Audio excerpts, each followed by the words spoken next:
What's going on, you bunch of nerds? It's me, Tyler Haynes. This is the NerdWide podcast, and I am here with Chris Rivers, my co-host. How are you, Chris? Good man, how are you doing? I am well. Listen, we got to finally hang out for the first time last night in Uh-huh. what, a year or two, and a year, a couple months because of the pandemic. And I woke up this morning, not hungover. Okay, first off, let's just get that one out Well, of the that's way. good. And I realized I didn't take any pictures of the night at all, nor did anybody No, else. So we've got that going. So it's just our say so versus, the world. what Uh, happens in the backyard stays in the backyard. See, amen. I love it. But guys, this is the NerdWide podcast. This is episode 31. And let's get some quick housekeeping before we get into this episode. Of course, don't forget to subscribe to either our YouTube or podcasting service of your choice. If you enjoy the show, make sure you leave a thumbs up on YouTube or leave us a good review and comment on your podcasting service. If you don't like what you hear or see, make sure you leave us a comment instead of downvoting us so we can improve the show how we need to instead of just downvoting us so we don't know how to improve. And of course, if you want to go that extra little mile, you can always go to patreon.com/nerdwide and subscribe to us on one of those three different tiers. Now, this is going to be a short week. Our past two episodes have been roughly an hour, 45 minutes. So this one is not going to be quite as long. Not a lot of breaking news, not a lot of big news to talk about. But we are going to talk about Hero Cravings. We are going to talk about that new screen, if you're watching on video, that is behind Chris this week. And just a little catching up stuff like that. We did book our tickets for Black Widow, so we are going to watch that one premiere night. July 8th is when we're watching it at 6:30 Central Time. I'm really excited about that. I don't think I'm going to the movies between now and then, so that will be my official first movie back since Endgame, the second time I watched it in theaters. So 2 years. In a minute. Yeah, so I'm excited. I can't wait. It's going to be a lot of fun watching it with you as well, Chris. And is this our first MCU movie to watch together? It can't be our first one, right? It might be, yeah, because uh I saw I think both Infinity War and Endgame solo. Because the first one, the first time I watched Endgame was with the fam, my wife and daughter, and the second time I watched it was with my wife, daughter, and my brother and my daughter, because we got that infamous "We Love You 3000" poster for beating Avatar, and then of course Avatar and James Cameron did that whole thing in China this year. Or they said I want to be on top again. It's anyways. So that's what's going on in our lives. If you got your tickets already, let us know down in the comments. We want to hear from you guys and let us know what you're excited about. Is Black Widow going to be your first movie in theaters? Are you going to see Fast 9 already, or have you seen it? Let us know. I have not seen that one. I can't wait to watch it. It just might be later on.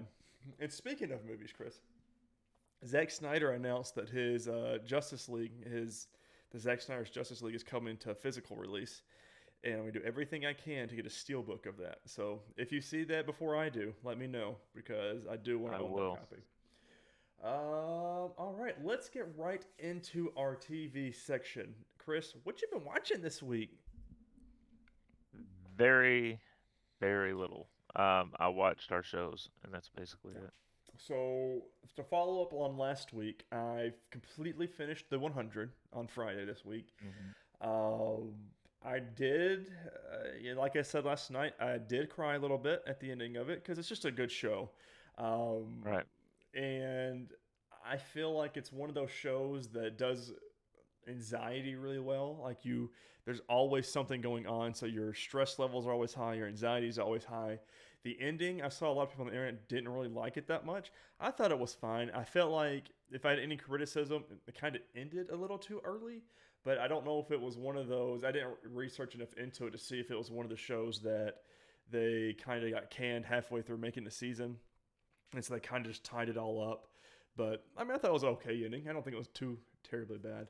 I know this week coming up, the final season of Black Lightning is on Netflix, so now I'm going to catch up on it. I'm hoping our other shows will get on there soon, so I can stay up to date. I know the finale of Batwoman is tonight as of this recording, So that season 2 should be uploaded to Netflix sometime soon. So I need to watch HBO Max's the first season. I know one of those shows I'm not really interested or excited in, but I am going to watch it because, again, it is part of our Arrowverse.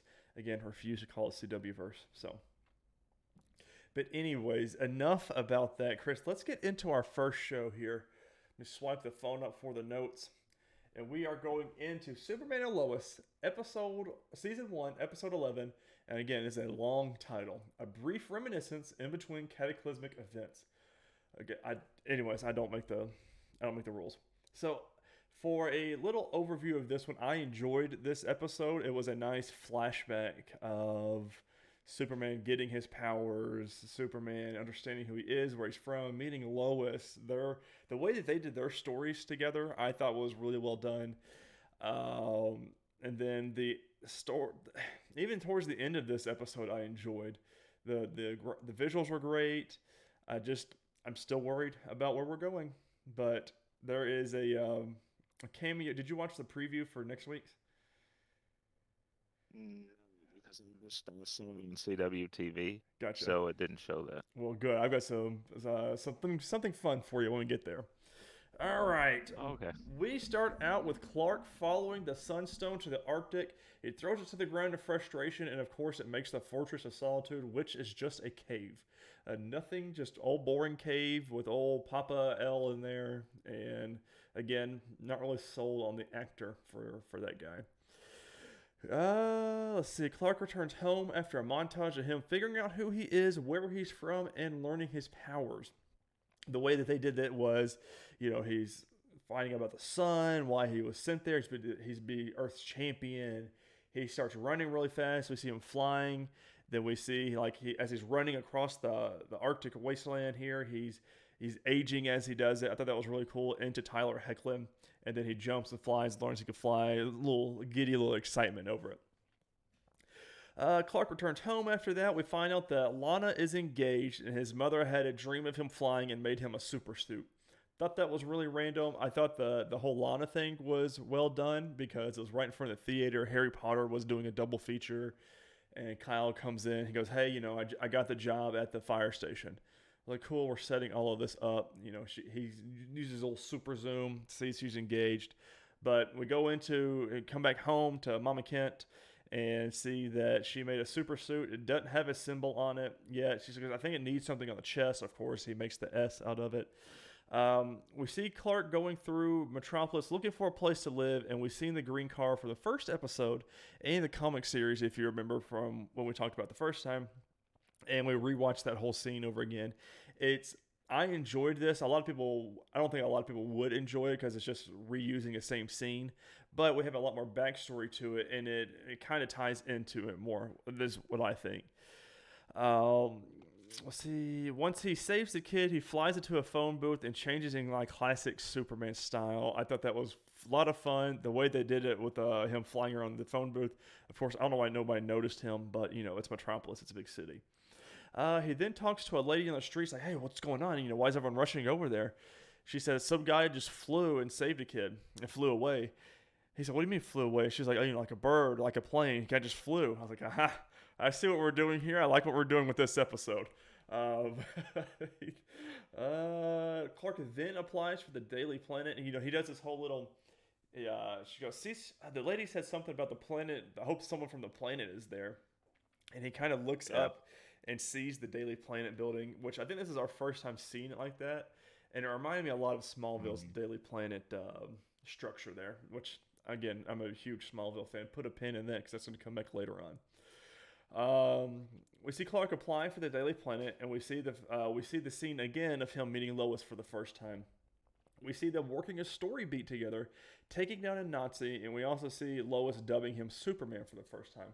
Now, that Nazi going in is, Chris, you noticed this before I did. Actually, you told me it was Atom Man. Let's see. I'm going to denofgeek.com for this little Easter egg here. So the character first appeared in 1945 on the Adventures of Superman radio show. There he was Heinrich Milch, hence the Henry Miller is who he is in this episode. A Nazi empowered by kryptonite in his bloodstream. Now, he wasn't that in this one. He was just trying to clean his streets from what's the word I'm looking for?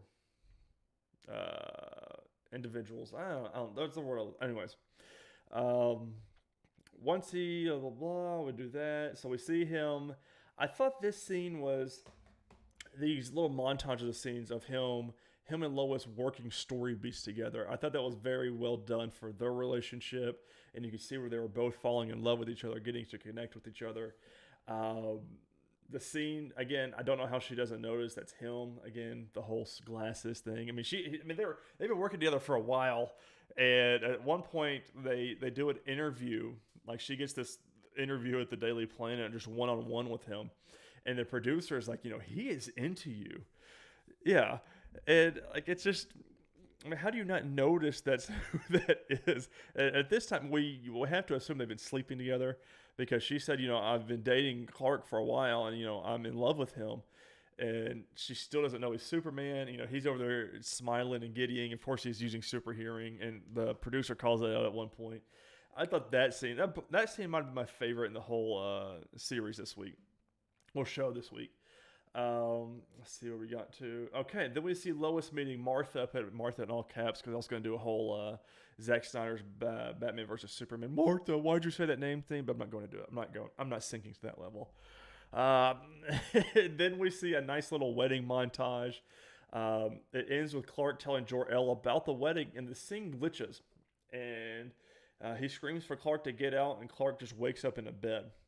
I thought that was really weird, but it plays back, and we're about to get there. Turns out Edge is at the fortress with Superman and using a device to see Clark's life and see into his mind while Clark is unconscious. He knows everything, and he is threatening the boys in order for Superman to surrender to submit. It's the biggest part of the later half of this episode. Again, first half of the episode, phenomenal. I loved every single minute of it. This last half, good. A lot better than the past 2 weeks, but not as good as the first half of it. Let's see. Edge crushes so Edge and him get in a fight. They get a little verbal spat. Edge crushes the sun crystal as Superman and him fight while messing up the fortress, and of course Edge knocks Superman out once again. I'm like, dude, how are you losing this bad? But if you think about it in the grand scheme of things, he is still weak from the previous fight and using up all his solar energy. So now, hindsight 2020, I'm looking back and saying this now in my head and on the podcast, that makes sense. Yeah. We cut back to the Cushing household again, and in ignoring the adult storyline, we see Sarah doesn't want to be just friends with Jordan, and they kiss and officially become a couple. I thought that was fun how they did it. Of course, the kid's very minor in this episode. And then we see Kyle pulls Lois aside. He apologizes to her about everything he said to her about Edge, and she was right, and all this other nonsense. Again, Lois Lane, always right. Don't, why even try at this point? So, I said, Kyle also apologizes to Lois about everything, but that's what I don't say. Yeah.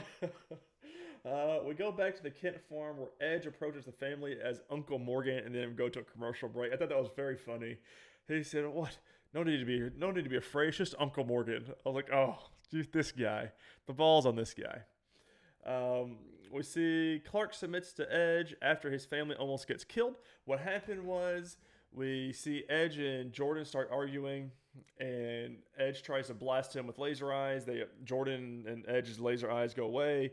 Jordan, obviously weaker, gets blasted back. He's about to use laser eyes again and kill the family, and then Superman lands, abates all of that.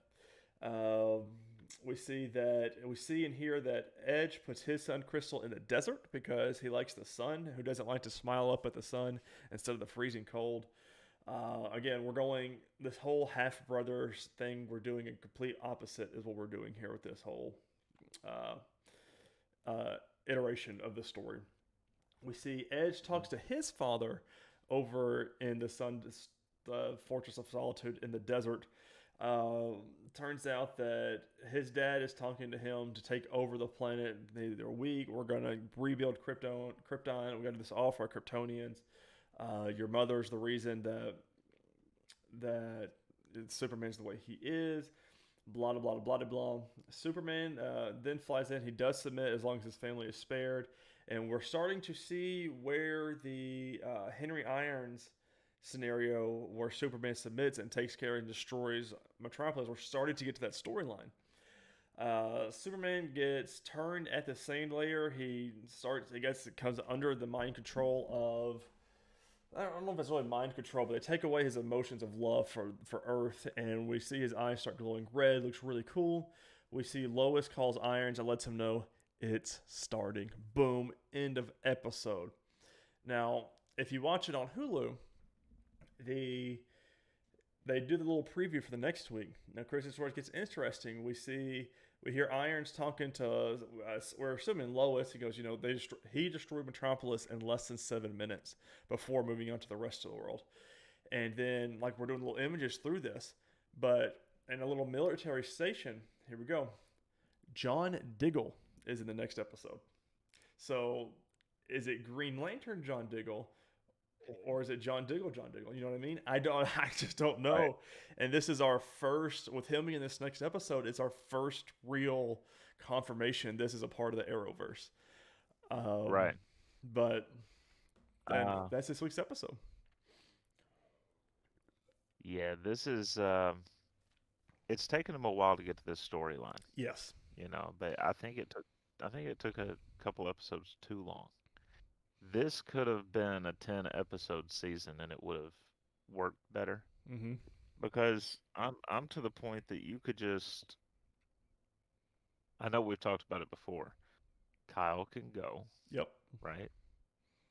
You can keep Lana around because she does have a history with Clark and all that. So you could keep her around and then have all new storylines of someone in the dark with Sarah and Jordan, and then Jonathan potentially getting his powers.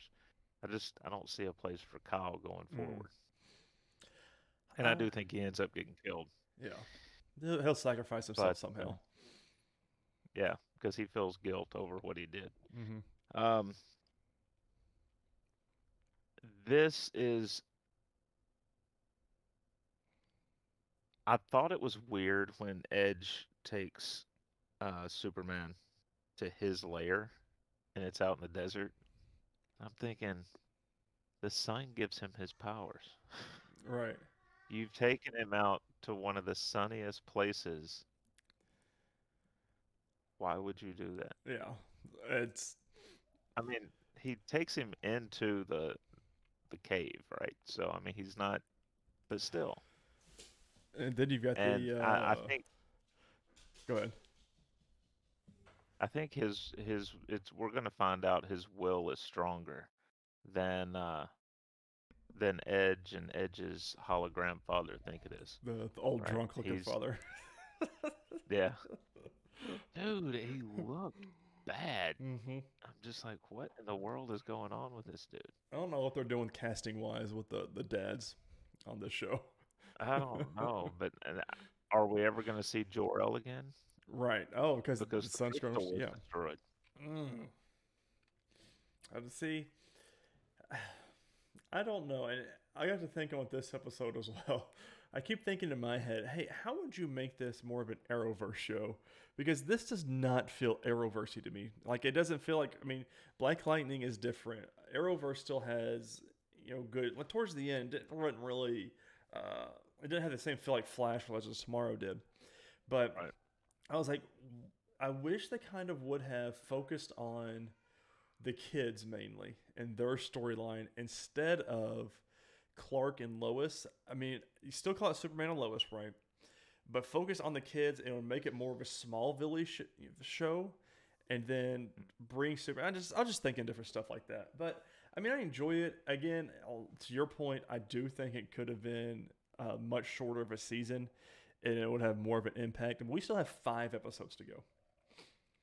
And I'm like, how we've what else do we have to talk about at this point? They stopped the invasion, and that's it. I mean, Yeah. Unless they're not going to drag out the fact that Jordan has powers. and he's going to reveal it in an effort to put a stop to what's going on. Right. I just, I don't know. But then But that gives away Clark's identity because see, it's like, well, how do you have the same powers as Superman? right. I thought for real he was about to tell her this episode. When they were sitting on the floor, he was like, I'm not going to keep any secrets from you anymore. I was like, oh, we're really about to go there. But again, Yeah. they didn't. No, But it'll come back later yeah. though. Oh, that's going to be one of the big story beats is somehow Jordan will be out patrolling the city now and doing the same thing that Clark did back in Smallville days and stopping meteor freaks and stuff like that. Again, keep a pin in the Mhm. Smallville talk because we're going to come back to that here in a minute. The show, not the city. Yeah. Oh, sirens are on my end. There's people going behind me here. Ratings for this one, we are 0.20 this week. It is up from 0.18 of last week. Now, the douche canoe couldn't really pick just one. I mean, we had to, it was pretty much a tie here. So for this one, we did a tie between Adelman and Zeta Row, which is the drunken dad. Just for the. Just because of the little He mind looks so control. hungover. I know. It looks so bad. It looked like he just woke up out of the bar. Son, what are you doing? Yeah. You have to destroy these feelings. Next week's episode title is episode 12, Through the Valley of Death. I'm excited about that one. I'm glad to see John Diggle in here.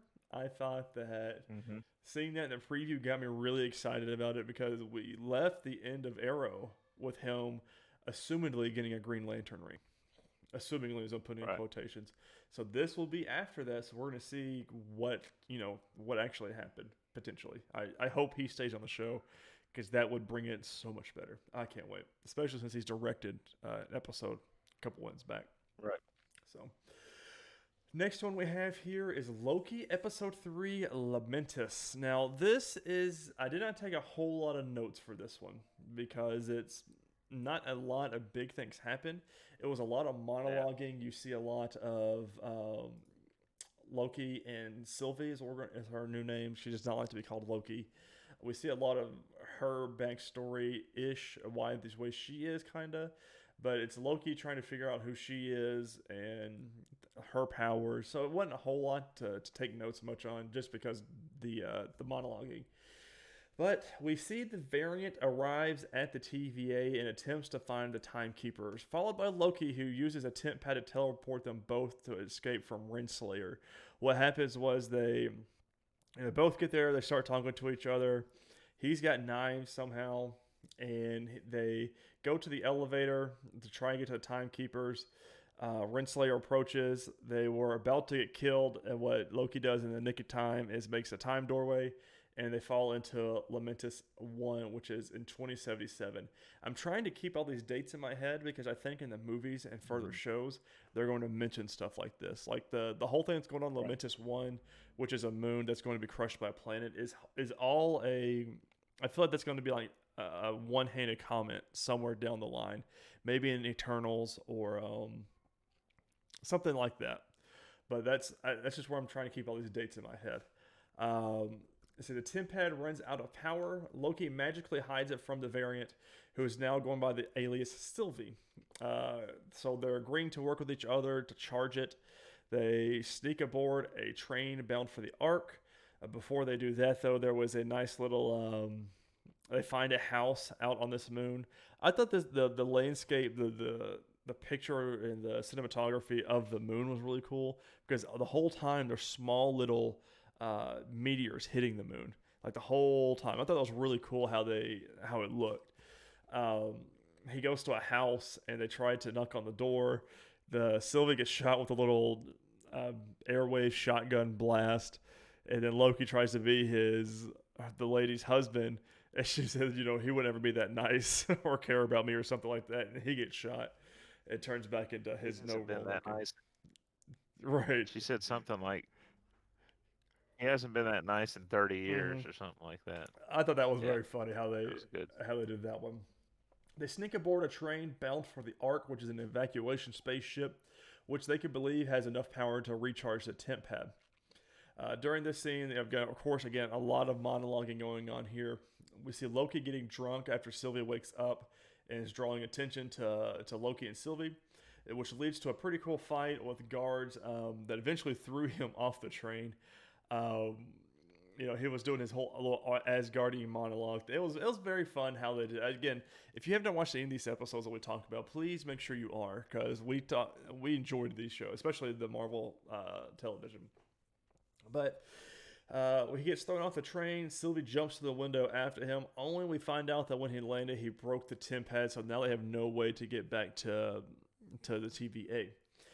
The Zero decide to finish the journey on foot and try to get to the Ark so they can use it to escape, because now they can't really officially get away from the apocalypse safely. So now they're going to try and actually get through with the Ark.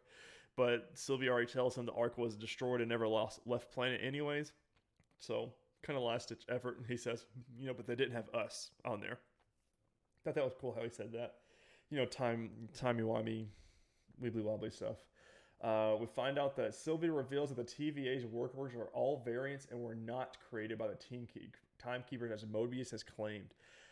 I didn't really like that we didn't have Mobius in this episode a whole lot at all, really. But the whole revealing that the TVA's workers are all variants and are not created by the timekeepers. I'm wanting to think that Mobius might be one of the timekeepers, because that could be something that Marvel likes to do, is plant these people in there. Like obviously with Agatha, she was planted in there from the very beginning, so maybe he is one of the not the band, not Kang, but maybe one of the other two. And just he got bored. And he's because no one's ever met these timekeepers, so no one really knows what they look like. Then we see Loki and Sylvie fighting their way through guards and a crowd of people attempting to board the Ark, but before they get there, they look up and a meteor smashes through the Ark and they are left stranded, and they both kind of look at each other and then just turn away and start walking away. So how we're getting off of Lamentis, I don't know. I mean, it was not a lot of noteworthy stuff to take for this episode, but it was a good episode because we found out more of Sylvie's reason she is the way she is. Not so trusting. I still don't think she's Loki, that everyone says she is. This was the episode where we find out that Loki is bisexual, which again, if you're a part of Norse mythology, it's not that big of a deal because that's how he always is. A lot of people are like, oh, they're just trying to appease the SJWs. I'm like, no, he's always been this way. But it was just a one-hand comment, anyways. That was a good episode. Not as good as the first two, but it's decent. Did a little digging. Okay. On a site called Showbiz Cheat Sheet, there's a little info about Lamentis 1. It points out it's a habitable moon of the planet Lamentis, located in the large, I can't say this word, Magellanic Cloud in a realm controlled by the Kree. So it points out Lamentis first appeared in the 2007 comic Annihilation Conquest Prologue number 1. The series follows superheroes Quasar, Moondragon, and Peter Quill as they try to navigate a world bound for destruction. And then it points out, it says, by now Marvel fans know nothing is random in the MCU, and the introduction of Lamentis, a known Kree territory, had hint the planet will show up in a future MCU project. From the WandaVision finale, we know Nick Fury's working with the Kree, and considering he'll be in the upcoming Marvel series Secret Invasions, Lamentis 1 may reemerge as part of a Kree-related storyline. So I think that's pretty cool. It came from the comics, though. Like, it's already been established in the comics. I just think it's the way that they put so much into tying all this together. And we won't get into some other companies that have no ability to do that. But Marvel's properties are so much fun to watch because of it. Mm-hmm. And that's why everyone loves the Mephisto comments. Like, everyone's like, everyone's trying to tie Mephisto into it because, like, it's been mentioned and stuff like that. Like, the whole devil thing in the first episode, which wasn't Mephisto, the creator and writers already confirmed that Mephisto is not anywhere related to this, but I do want to come back and bring, since you mentioned WandaVision, our buddy BD over at comicbook.com noticed something in the post-title scene, the post-credit scene of the last episode of WandaVision. So there is, when it's panning through the forest and then to the house, there's nothing there. But now, as of last week, if you pan through the forest, there's a shadowy figure. It looks like it's kind of coming down, like in the shadow of the forest. So everyone's like, is that Doctor Strange? And then like as soon as it cuts to the house, she's getting up. But like she looks up as she's getting up and then walks into the house.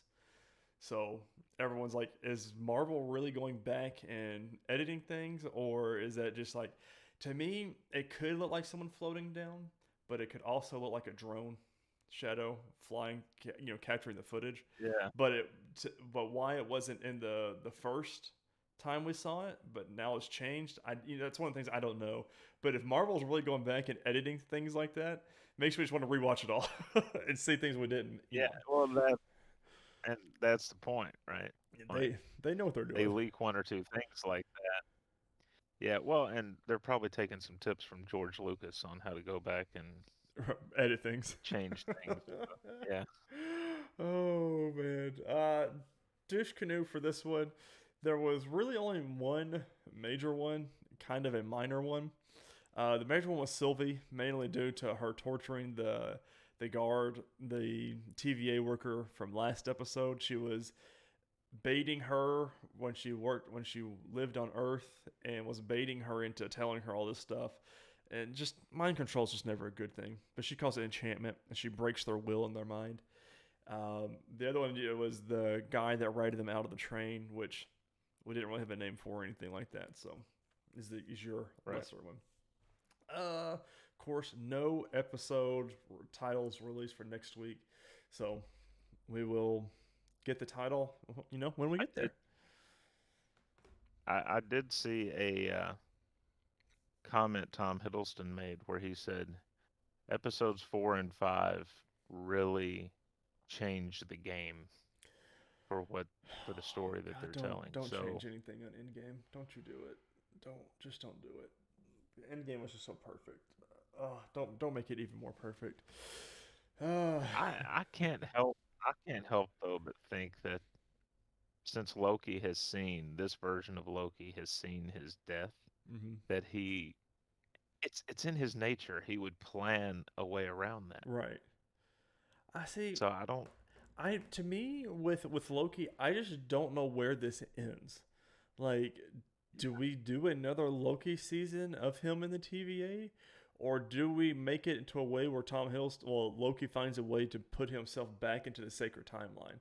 Like, I just don't know where this ends. You know what I mean? Especially with all the knowledge he knows now. Can he go back into the sacred timeline? I mean, I don't know how that works. Does he go back into the timeline and go back to the new Asgard? Right. And maybe it makes an illusion of himself, because, he obviously loves his people and he loves his Asgardian ways. The way he talked about his mother in this episode. I just don't know what they're going to do with that. Yeah. So, ladies and gentlemen, we got 4 articles on the news story here this week. First one is Superman and Lois filmed the season 1 finale this week, and based on the script title, Tom Cavanaugh is directing. I'm going to Elizabeth Tulloch's tweet directly from this. Of course, it shows I'm putting it up on the screen. It shows the little script with all the names and everything on there. You probably can't see it on screen. Anyways, she said, filming the Superman and Lois season 1 finale. Very grateful to everyone in the fam of Steel and the super fam who has joined us on this journey. Tyler Hoechlin and I are both really proud of this show and our hardworking writers, producers, cast, and kick-ass crew. So it is, so 115. So we've only got 4 episodes left instead of 5. Anyways, directed by Tom Cavanaugh and based on the characters appearing in the DC Comics Superman. And the title is Last Sons of Krypton.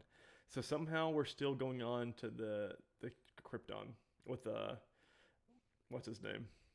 The brother, Morgan Edge. So I thought that was pretty cool. I like how they're keeping all of their Arrowverse people contained into the shows, one way or the other, with its directing. I know this most recent episode on Tuesdays of Flash was directed by Caitlin. Who plays Caitlin? Oh, I'm only drawing a blank on her name. She plays Killer Frost. Yeah. I'll remember it randomly here in a minute.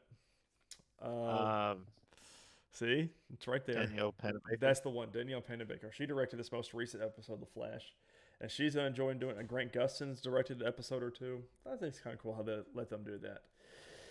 Number 2, and this is where we're going to unpull that Smallville pin out from earlier. Tom Welling reveals during a cameo that him and Michael Rosenbaum are working on a Smallville animated series. We're going to comicbook.com by Matthew Aguilar for this one. Smallville fans got an unexpected surprise when the series was part of DC and CW's Crisis on Infinite Earths, bringing back Tom Welling and giving us a glimpse of what happened if the series ended.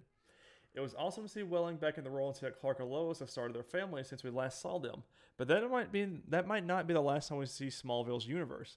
In a new cameo, Welling just responded to a fan who loved the show, and right at the end of the message, he teased that he's working on an animated series with Michael Rosenbaum, who of course played Lex Luthor in the series. Welling revealed that they are developing the project and hoping to get as many original cast members from the show involved, but it didn't exactly say who else would be involved or where they hope it will air. You could check out the post. You just Google it, and you can find the cameo post. Of course, it was supposed to be a secret. Quote in the video, this is what he said in the video. Maybe there's a Smallville marathon coming your way.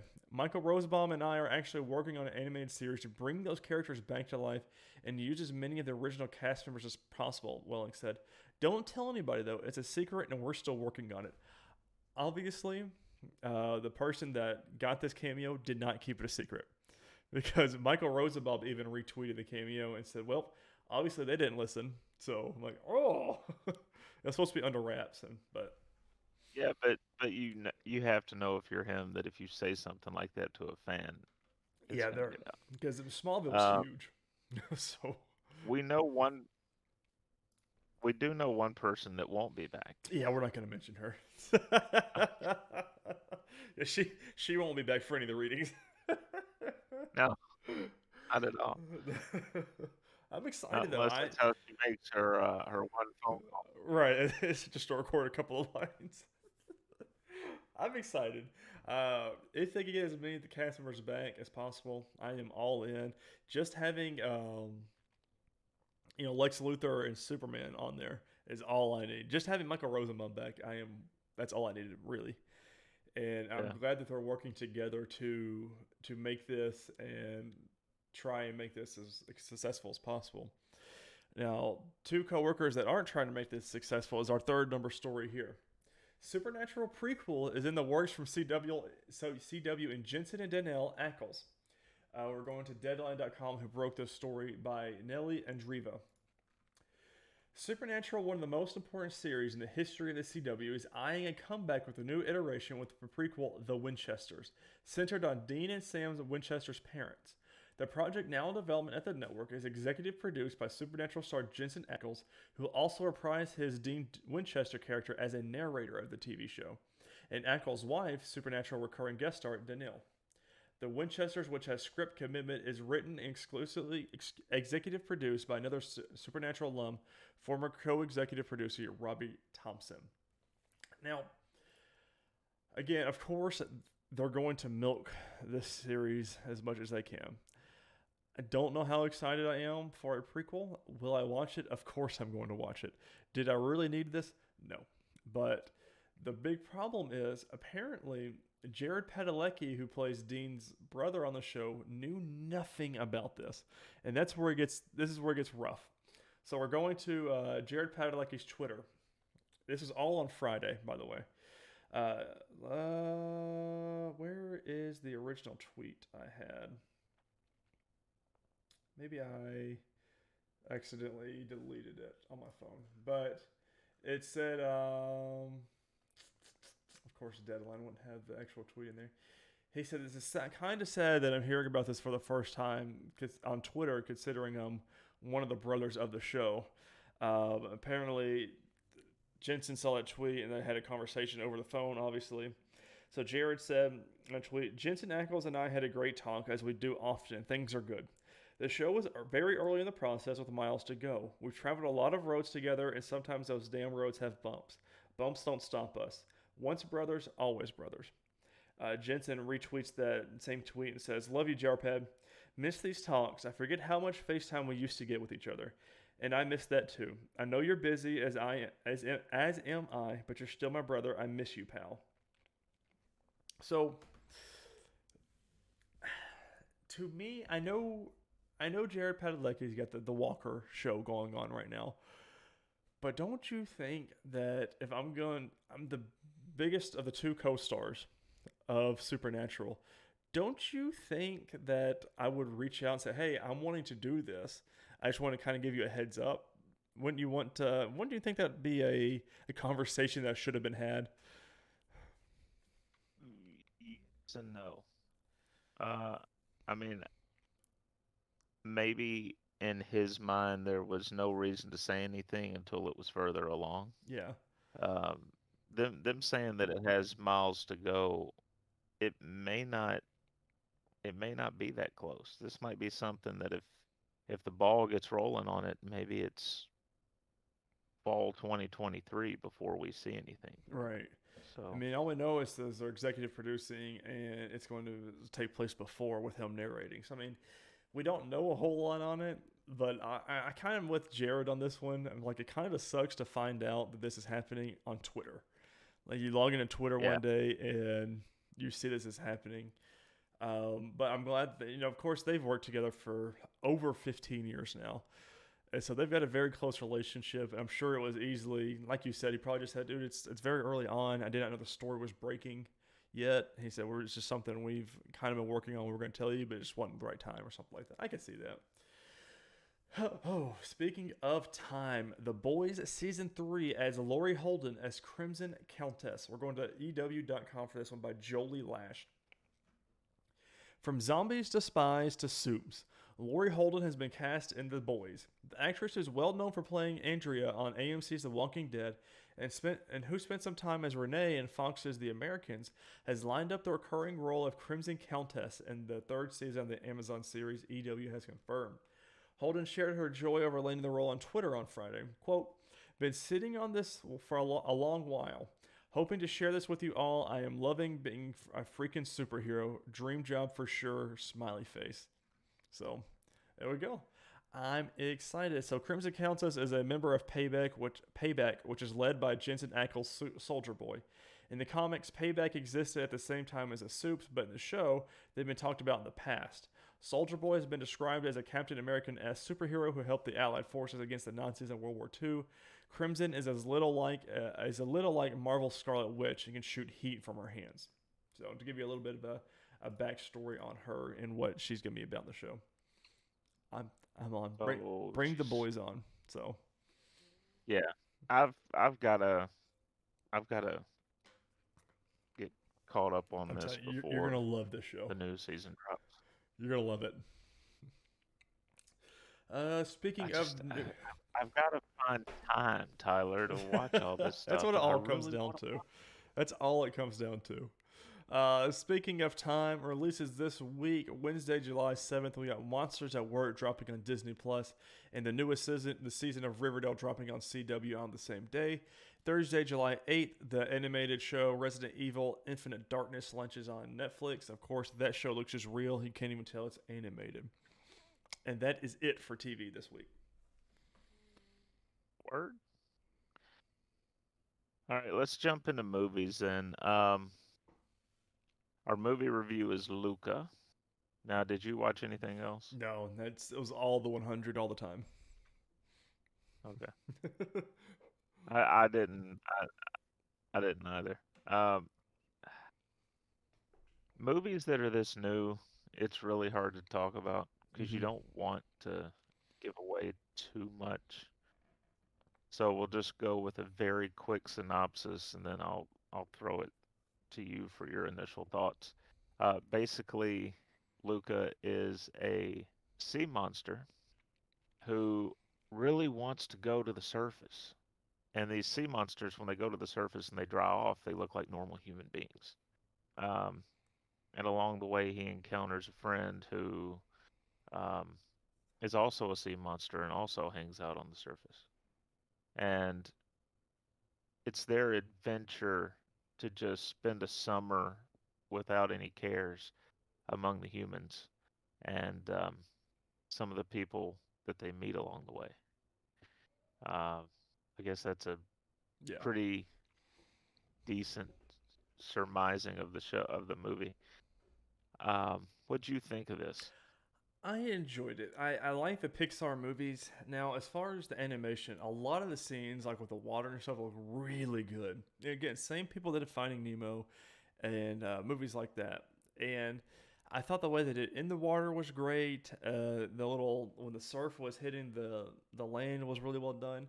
But there were some of these scenes though. I don't know if it was the pandemic or what it was, but it just didn't look good enough, like as some of the other previous movies have. But I'm not sure how much of this was done in pandemic times, but Hmm. like some of the hair didn't look good. Like a lot of the human aspects didn't look as good as say the sea monsters in the water did. Now the story was really good. I enjoyed it, especially the ending and then like the post. Like as the credits were rolling, they showed little drawings of what happened after the movie. They could easily do a number two if they wanted to. Uh, I enjoyed it. The some of the things like the uncle didn't really make much sense to me. They could have done without, but they have a good Pixar does a really good job of making little kids be little douchers. With like the bad, I guess the quote unquote bad guy of the show. Not really bad, but he's just a bully. You know what I mean? Um, but other than that, I really enjoyed it. I gave it 3.5 stars on Letterboxd, which is coming right in about a B minus for me for this movie. But again, not one of my favorite Pixar movies, but it was good. And I think if you've got little ones, make sure you watch it because it's colorful, grabs their attention, and it's got a good story to it. I've actually still got to enter mine on Letterboxd, but yeah, 3.5's where I was gonna be at on that. Um, Four recognizable members. I'm sure that some people would recognize some of the other members of the cast. Mm-hmm. John Ratzenberger is in this. Yep. Uh, so it's always he's got one of those recognizable voices. Like as soon as you hear him, you're like, "Yep, that's John Ratzenberger." Maya Rudolph, Played the mom. Jim Gaffigan. Yeah, Jim Gaffigan is Lorenzo, Mm-hmm. and then Sacha Baron Cohen Was the is the uncle. uncle? So did you watch the post credit scene? Because there was yeah, one. Yeah. I was doing stuff, or I was cleaning the living room or something when it popped up on the screen. I didn't expect it to. It was just him talking. I was like, that's so good. That was so funny. but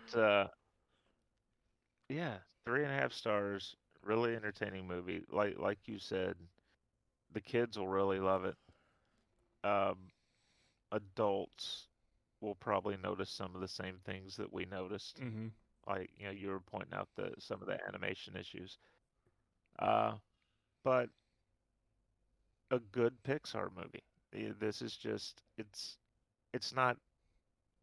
I don't think it's amazing. It's not top five Pixar movies of all Right. time or anything like that, but It's like right in the um, middle of the road. which is a list we should. Yeah, that's a list we should do one day. By the way, That's like is 23 movies. top five Pixar. That's just as much as MCU. Well, hey, we could rank all of them. We don't have to actually rewatch everything. Oh, We could okay. That's a good just call. go off memory and rank them. Uh, so yeah, B minus is where I'm at on that as well. Next week's movie, I Care a Lot, and this is one that I think it was in one or two of our polls Hmm. when we put them up. Um, it never got selected. So It we keeps selected it, popping up on my losers. Netflix. Yeah, well, it keeps popping up on my Netflix, and I'm like, all right, something wants me to watch this movie. So I suggested it. Tyler was like, yeah, that sounds cool. It's somewhat related to the healthcare field Hmm. in a way. And it's a what they would have called. back in the day, I don't know if they still call them this, black comedy, right? Because Hmm. it's that dark humor. Um, so I'm kind of looking forward to it. Couple of news items. Grace Fulton will play Mary's super alter ego in Shazam 2. I can't say Shazam without thinking of Gomer Pyle. It's just not possible. This comes from Screen Rant, and it's by Grant Hermans. Director David F. Sandberg has confirmed Grace Fulton will be portraying both versions of Mary in the DC Extended Universe's Shazam: Fury of the Gods. The sequel to the acclaimed 2019 blockbuster sees Zachary Levi as titular hero forced to face off against the daughters of Atlas with help from his superpowered foster family. Levi and Fulton return alongside Asher Angel, Jack Dylan Grazer, Faith Herman, Adam Brody, Megan Good, Ian Chen, Ross Butler, Jovan Armand, and DJ Catrona. So, That's kind of cool they're yeah, doing it. yeah, I think good call. I think David Sandberg said, because it was a tweet is what he confirmed all this. He said they did it with Wonder Woman. And they said, why can't I do it with a couple of makeup with for her? I was like, I mean, Right, you're not wrong. right. Yeah, good one. Um, the last news item for movies here comes from people.com. It's from Jen Juno. How many Jens do Juno? Oh, true. That one fizzled. Scarlett Johansson to produce new film based on Disney's Tower of Terror ride. The reports come 23 years after the release of 1997's Tower of Terror, starring Steve Guttenberg and Kirsten Dunst. Um, I remember that movie. That's all I'm going to say about it. Scarlett Johansson appears to be crossing over into the Twilight Zone. The 36-year-old Black Widow actress is set to take on producing duties for a new film based on Disney Parks attraction The Twilight Zone: Tower of Terror, according to Collider and Deadline. While plot and cast details have yet to be revealed, Josh Cooley, who directed Toy Story 4, is on board to write the screenplay per the outlets. Johansson will team up with Jonathan Leah to produce under her These Pictures company. First introduced in 1994, the Twilight Zone Tower of Terror is a drop in the dark ride based on the classic television series of the same name.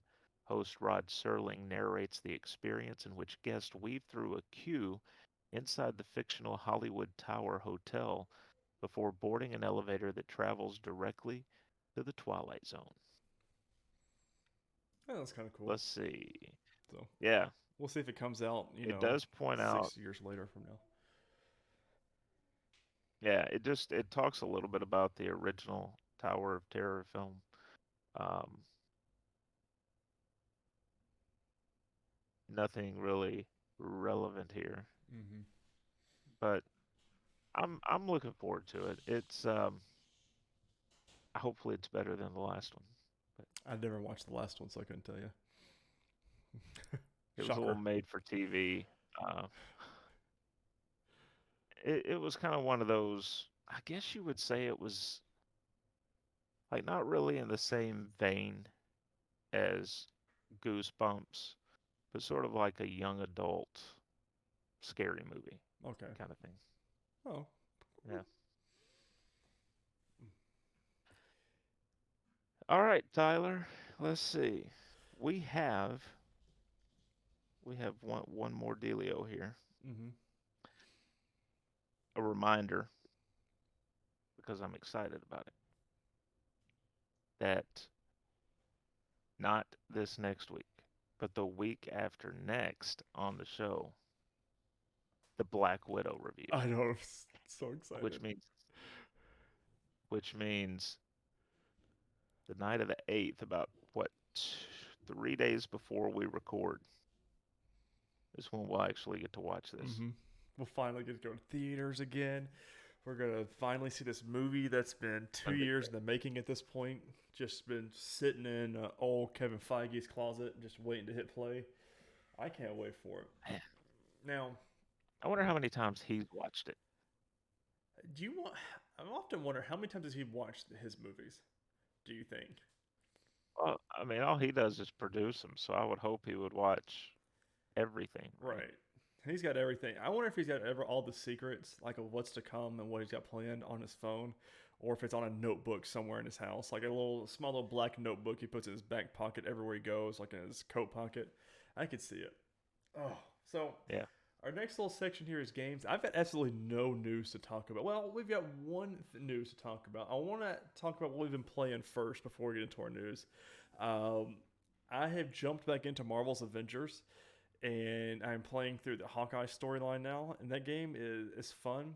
I'm playing the PlayStation 5 version now, and I'm back into it. Like it and Destiny, those live service games, they sink their teeth in me, and they just won't let go. And so I'm trying to get ready for the new Wakanda stuff that launches in 2 months in August. I just want to make sure I'm leveled up Mm. and I know what's going on with the story before I just jump back in blind and I'm down in expansion or something like that. So that's all I've been playing this week. Now, what you've been playing and our one news item here on the sheet kind of go hand in hand, and it's what's right there behind you, in nice, pretty white, and what's on the screen is nice and green. As you get, if you're not watching on video, there's obviously not a box over here to my left hand side that you normally see. So, Chris, tell everybody what's going on there behind you. There's a, I got a TV back here. There you go. That's nice. You know. Yeah, yeah. No, I finally picked up, when we hung out yesterday, I picked up my Xbox S from Tyler's. Came in last night, hooked it up. It's mostly ready to go. I've got to get the external hard drive because the S only has, was it like 580 Mm-hmm. gigs of Not a lot. memory? So, no, not a lot at all. And of course, it asks you when you're setting it up, which of these apps would you like to add? And I was like, well, none of them since you don't have any memories. Why- Thanks for asking, though. Yeah, let me jam my S full of all these apps and no. So, yeah, I haven't had an opportunity to play it yet because I'm waiting until I do get the external hard drive so I can download what I want to play. But the controller is going to take some getting used to Yeah. for someone that's exclusively played PlayStation. The right hand's okay. The left The hand left hand's feels out of way up whack. here in it.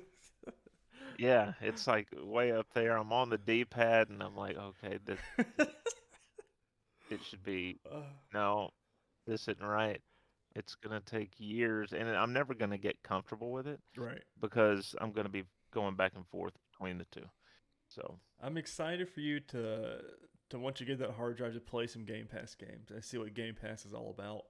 And we're recording this on Sunday, and even right now, hashtag Game Pass is trending for just random reasons on Twitter, like not on purpose, just people are mhm. talking about it, and it's the best deal in gaming. And I'm seriously, man, I can't wait. It's so much fun, especially with like all the It games really that's is. on there.